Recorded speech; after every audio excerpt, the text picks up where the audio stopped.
looking at Dobie Gillis, humanitarian. I mean, I'm the kind of person who goes out of his way to help my fellow human beings. However, I must confess that this isn't quite so tough as you might imagine, because the human beings I go out of my way to help usually look like this, or this. So how come all of a sudden I find myself helping a fellow human being who looks like this? I'll tell you how come. It's because I'm a civic-minded, public-spirited, responsible citizen of my community. That's how come. And also because Dr. Burkhardt, she's my sociology professor over at the junior college, because Dr. Burkhardt pointed out a very interesting fact. You will either do it or you will flunk the course. Does that go for me, too, your teachership? Mr. Krebs, when the subject of flunking comes up, you are automatically included. Oh, I thank you, doctorship, because I sure be ungruntled enough that it's an honorable group. You are both on the verge of failing the sociology course. But if you make good working with the children at the settlement house, then you may remain in this class. Like bye. Yeah, Maynard.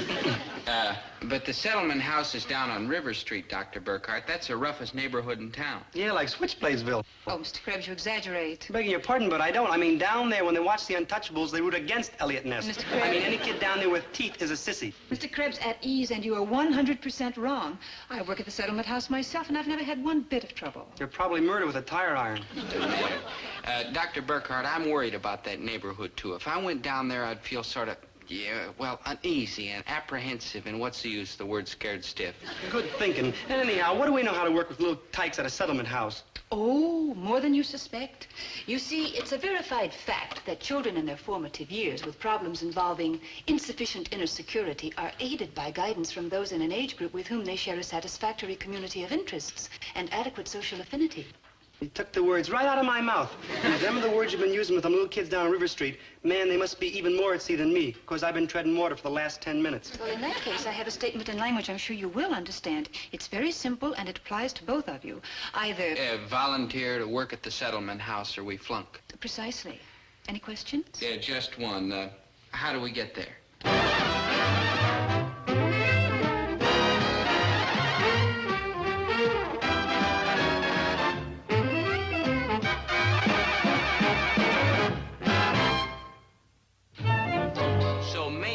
Began our careers as pals to the boys at the River Street Settlement House.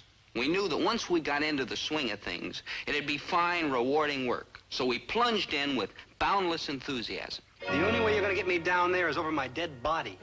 All right, so Maynard was slightly reluctant. But I quickly pointed out that by refusing to help, he was being selfish and ungenerous and un-American. Yeah, how about that?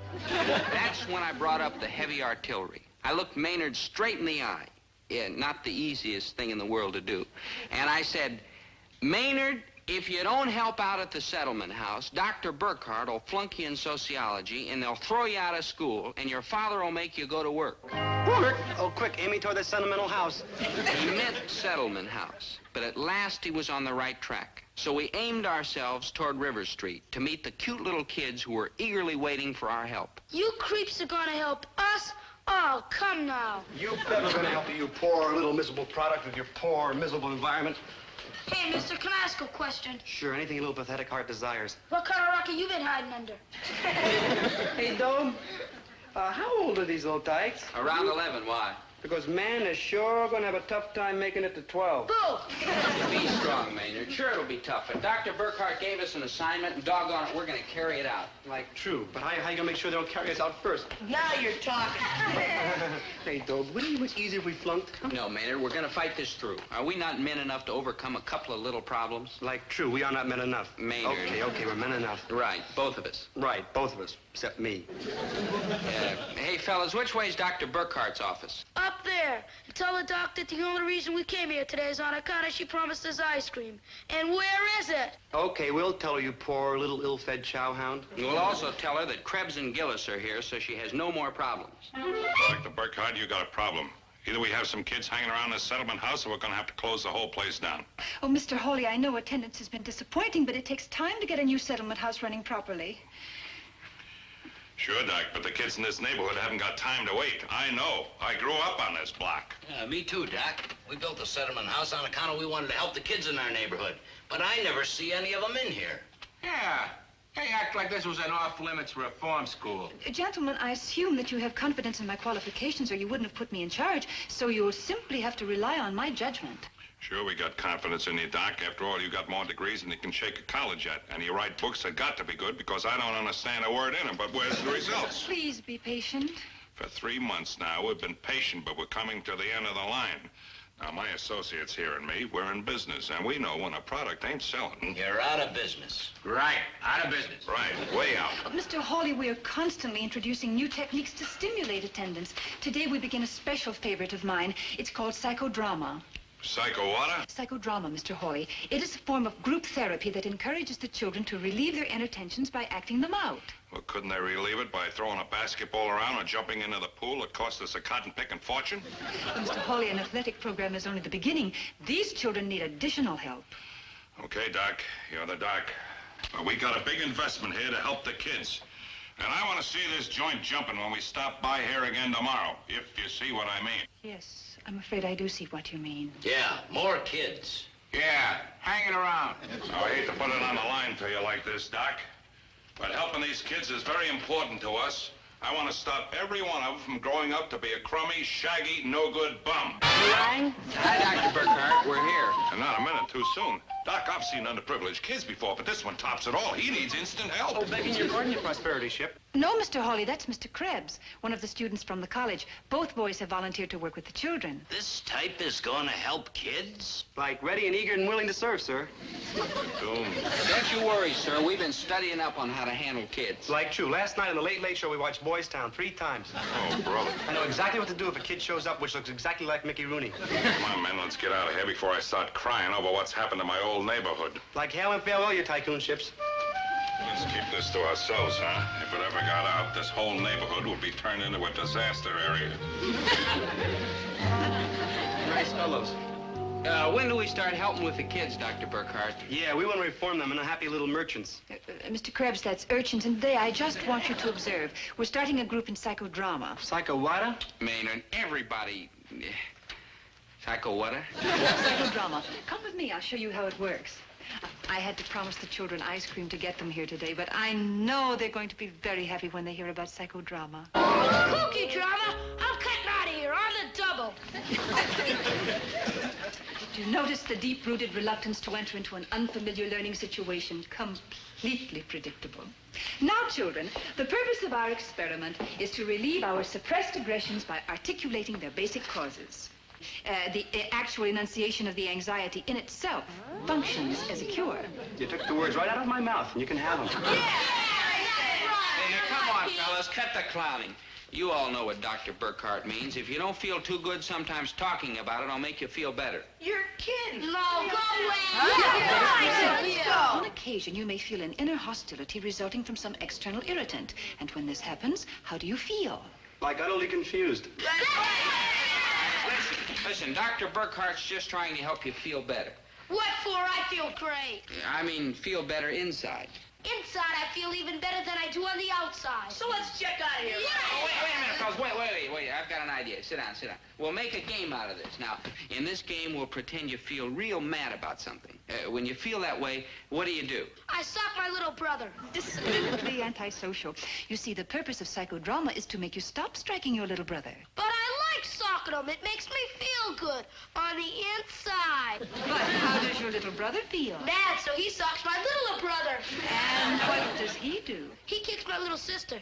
What disgraceful conduct. Gee, I'm getting all misty.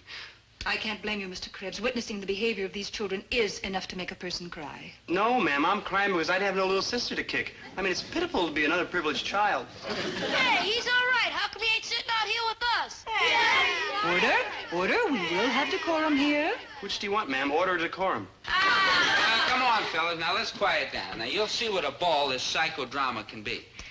Now, we shall continue our experiment. I want each of you children to act out whatever happens to be bothering you at the moment. Pete, you may go first. Do whatever you feel like doing. Oh, what on earth are you doing? Scramming out of here. That's what I feel like doing. You get back to yourself. Jim, I want you to assume the role of Pete's mother and express your thoughts as he seeks to escape. You gotta be kidding. Bye! Jim, look, it's a cinch. Just tell us what you think Pete's mother would say to him when he started to scram out of here. Make a game out of it. Oh, why didn't you say so? Probably something like, hey, come on back here, you tripper, I'll break your arm. For shame. Is that the way a mother would talk? Mine does. Quiet, quiet, all of you. Mr. Krebs, will you play the part of the mother? Oh, no, not me, please, your blackboard-ship. I'd never be able to hold my head up in the boys' locker room again. That's right. Krebs, every word you speak brings you closer to flunking. I'd rather flunk than be somebody's mother. I'm not built for the part. Quiet, all of you. Hey, Pete, I'm your mother, and I'm giving you orders to start a stickball game in the alley. You bet, Mother dear. I don't want no whipping, and you pack a pretty mean wallop. Are you kids going to get out there and start that game without your dear, sweet, little old gray-haired mother gives you a belt? Come on, guys. Fellas, wait, come back here. Oh! Come back, you ungrateful ruffians. You come back here. They're gone, Dr. Burkhardt. And no offense, but I think you're mixing up their poor little heads with all that talk about inner tennis shoes. Mr. Krebs, that's inner tensions, and I'll thank you to keep your ill-considered opinions to yourself. Yeah, Dr. Burkhardt, Maynard didn't mean that the way it sounded. Sure I did, Dobe. That's why I said it. Very well, Mr. Krebs. Out. You are an insufferable, inept, unruly bungler. I never said I was perfect. Out. Dr. Burkhardt, listen, please. Yeah, please, your education ship. All I Mr. was Krebs, trying to... must I show you the door? No, ma'am. I already seen a door.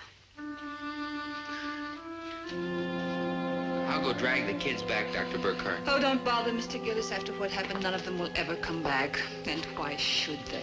Dr. I Burkhardt. had no right to speak to Mr. Krebs or the children that way. It's just that I'm trying so terribly hard to get through to them, and I just can't seem to do it. Yeah, I won't have any trouble bringing Maynard back. He might be mad for a while, but he's kind and gentle, and he'll get over it in a hurry. I'm mean and rotten. I ain't never, ever gonna get over it. That teacher, she done me dirt, kicking me out of school and disgracing me and tossing me out into the cold, cruel world that scares me, not to mention vice versa, and making me go to work. Work! Like, woe is me. Like a lass and a lack, and like a lack to a lass. Hi, Maynard. What are you doing here, Maynard? Maynard, how come you're just sitting there like a bump on a log? You rang? Oh, like, hi, little wretched offsprings of your wretched surroundings. So you walked out on old Doc Burhart, too, huh? Man, what a drag she is. Like, right, but she can't help it. For opening, she's a grown-up, and you know how much trouble grown-ups have. Like, true? Like true. I mean, 100% of the headaches, and 102%, that's almost twice as much of the spankings are caused by grown-ups. Like, true? Like true. Yeah. I mean, they're all the time saying how much they want to, you know, let us have fun, and then they keep thinking up sneaky tricks to stop us from having fun. Like, true? Right. Yeah. I mean, baking a dreamy apple pie that kids get stomach aches from eating too much of. Like, true? Right. Yeah. And wearing them big, tall hats that kids got walloped for throwing snowballs at. Like, true? And I mean, inventing movies that the kids go to see and spend all their time so they can flunk in school. Like, true? Grown-ups, who needs them, huh? They're troublemakers. Yeah. And you know something else, little moppet types? What? I ain't never gonna be a grown-up. I'm gonna think up a way to stay exactly like I am forever. Maynard, if anybody can do it, it's you. Gentlemen, I'm proud and pleasured and honored to be one of you. Hey, man, is this the greatest? You've never done this before, Maynard? No, I told you I was underprivileged. At my house, nobody else an old dumb bastard.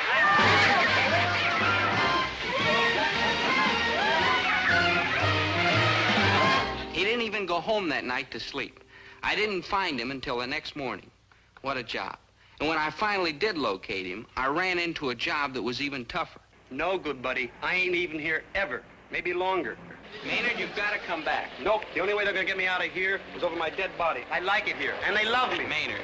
No, Dobe, here, I'm a human person. I have dignity, statue. Maynard, that's stature, and you've got it at home, too. And what about your home? Your folks will miss you something awful. Me? Oh, come now. Maynard, let me put it another way. If you stay down here, who's going to feed you? It's not easy. You know how you eat. Yeah, I'm a bottomless pit with a beard. True. So if you stay, you'll be piling a heavy load on somebody. The people down here just can't afford you. Oh, yeah, it'd be Wolf of the Doorsville. I mean, taking food right out of the little toddling's mouth. I mean, starving the hand that feeds me. I mean, spreading hunger like wildflowers. Right. And ruining everything for them real nice people who are trying to help me. I'm afraid that's how it'll be, Maynard. And there'd be waifs, wasting away on account of I'm eating their milk and drinking their porridge. Hi, Maynard, buddy. Let's go and hack around, huh? Don't talk to me. I'm a murderer. What are you talking about, Maynard? Oh, nothing. I just gotta leave River Street, so it's like hail and farewell, kidlings. Leave River Street. Oh, you can't, Maynard. Look, I'm sorry, little ragged muffin, but it's just gotta be done, so, like, bye. Maynard, you're a regular Pied Piper. Pied who? You promise you ain't bugged with me, your diploma ship? No, Mr. Krebs, I am not bugged at you. I had no right to fly off the handle as I did, and I apologize for what I said. Then you don't think I'm insufferable, inept, and unruly? No, Mr. Krebs, not even slightly. Oh, that means I'm sufferable, inept, and unruly again. Overjoyed for joy. Thank you, Dr. Burkhardt. Believe me, Maynard and I will pitch in like crazy to help you with these kids. Well, I appreciate that, Mr. Gillis, but I'm afraid it's too late. No, no, ma'am, no. In a couple of days, those kids will forget all about what happened and start dropping around again. Oh, no, in a couple of days I'll be gone. And Mr. Hawley and his committee are going to drop in again this afternoon, and if they don't find the place jumping, they're going to replace me. And they have every right. Gee, that's awful. Gee, I'm getting all misty again. I'm getting all misty too, Mr. Krebs. This work is my whole life. It's all I have. I don't have a family or children of my own, and working here with other people's children is my whole life. But I'd better stick with the books from here on in. I'm a whiz at theory and a dunce at practice. No offense, Dr. Burkhardt, because you're a fine, helpful person, but maybe the reason you're having trouble with the kids is because you talk to them like a professor. And boy, that'll lose them, but quick. I see. Yeah, I'm no expert, but I was thinking that maybe if you talk to them in language they can understand, you know, kind of like I talked to them a while ago, then they might start paying attention and get some good out of what you're trying to tell them. Well, thank you for your suggestion, Mr. Gillis. It's a pity I won't have a chance to put it to use. Of course you will. Won't she, Maynard? Where did he go? I don't know. He's gone. Just gone. Gone. Real gone. That's the kind of real human being Dr. Burkhardt is. Ah, gee, Maynard. She makes us stand around pretend to be someone we ain't. She's trying to help you. Nah, she's a pain. Sure. Anything that's going to help you is going to hurt. You know, like medicine, right? Yeah. Huh? Okay, then I want all you guys to come with me over to the settlement house and get helped, even if it hurts. Do we have to, Maynard? You have to. Now, her ladyship has been trying to help you poor, pitiful products with this poor, pitiful environment, and she's been running around knocking herself out just trying to save you. I don't see how you can just stand there and not come back. Somebody got a handkerchief. I get too misty. Hey, I never seen a grown man cry before. It's spooky. All right, man, come on, let's push on. Come on.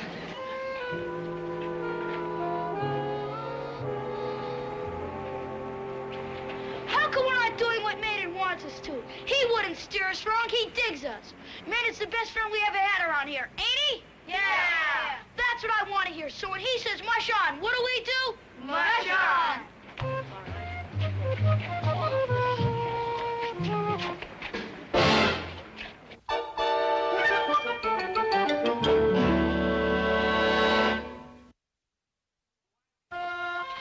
But why leave now, Dr. Burkhardt? Something could still happen before Mr. Hawley and those other men get here. Oh, thank you for your cheerful thoughts, Mr. Gillis, but I've long since given up expecting miracles. No, I'll feel better getting out now while it's still voluntary. A little later on, I'd be leaving by popular request. You know, I had a lot of bright, shiny hopes for this settlement house a few weeks ago, but sometimes things happen that...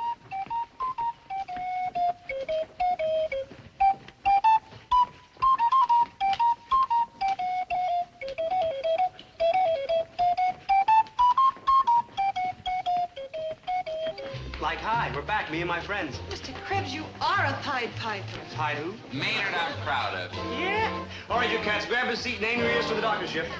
Thank you, boys, for coming back. And thank you, Mr. Krebs. You are a fine, considerate gentleman. Me? Oh, come now. Now, children, we will resume our experiment with the psychodramatic approach. The primary purpose of the psychodrama is to relieve the inner pressures that foments conflict in the unconscious. Boys. Yeah, Dr. Burkhardt, you were going to use a different approach, remember? I know, Mr. Gillis, but I just can't seem to do it. Oh, try, Dr. Burkhardt, please, try. Hi, Doc. Say, you got a great bunch in here. The place is really loaded, just like we like to see it. Right. Oh, good afternoon, gentlemen. We were just beginning our psychodrama session. Go ahead. Don't pay no mind to us. Yeah. Let's see how this stuff works. Yeah. Children?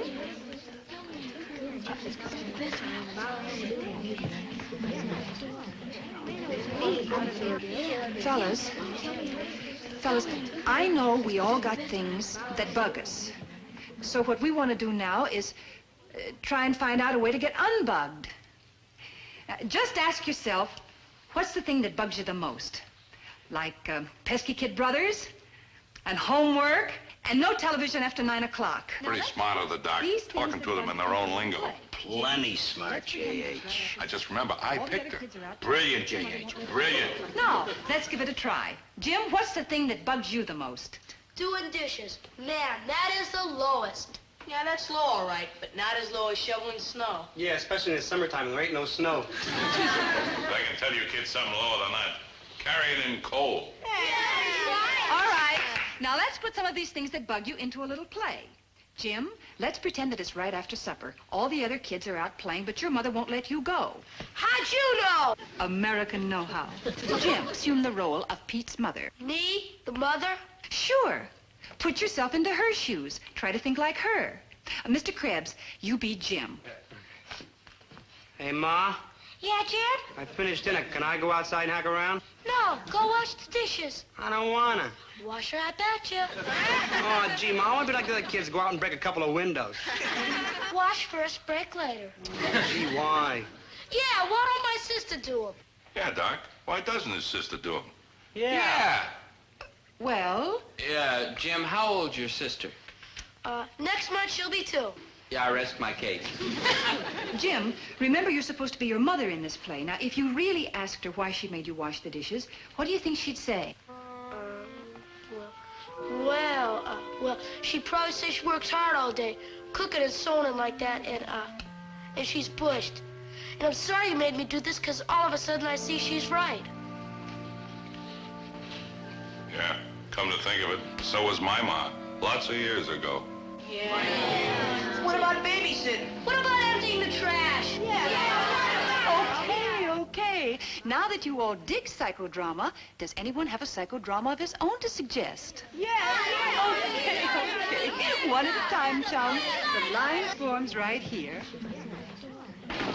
Hey, Ma, you can leave me stuck here with all the dishes? Yeah, Maynard, we already finished that. Who's Maynard? I'm Jim. All right, come on. I gotta hand it to you, Doc. You got a mighty sharp operation going here. Yeah, them college kids ain't bad at all. Oh, gentlemen, those boys belong at the head of the class. Any class. If you say so, Doc. Right, J.H. You bet, J.H. And J.H., Yeah? I'd like to get on the line. I got a problem, too. Who ain't?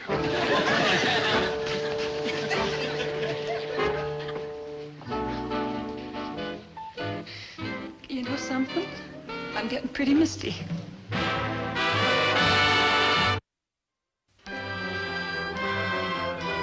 Mr. Krebs! Oh, Mr. Krebs! Yes, your teachership?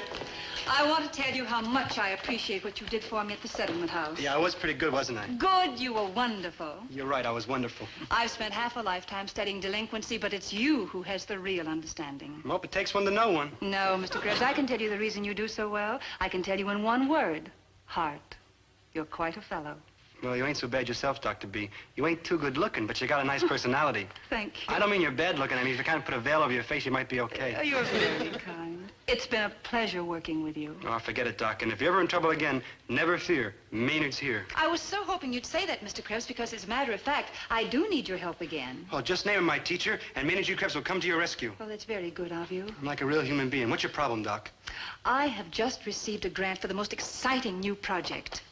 This time we'll be working with genuine hard case delinquents. This is a project, Mr. Krebs, that requires initiative, perseverance, and yes, even courage. You came to the right man, Doc. Where are we going? State prison. State prison? Mr. Krebs, I've always said that there is no such thing as a bad boy. Well, if there's no such thing as a bad boy, how can there be bad men? And with your help, I intend to prove it. We'll go to state prison. We'll live among the poor, misguided inmates, win their confidence, find out the deep-rooted causes that have reduced them to this present pitiful condition. Oh, it'll be hard, I know, and even dangerous. Mr. Krebs? Mr. Krebs?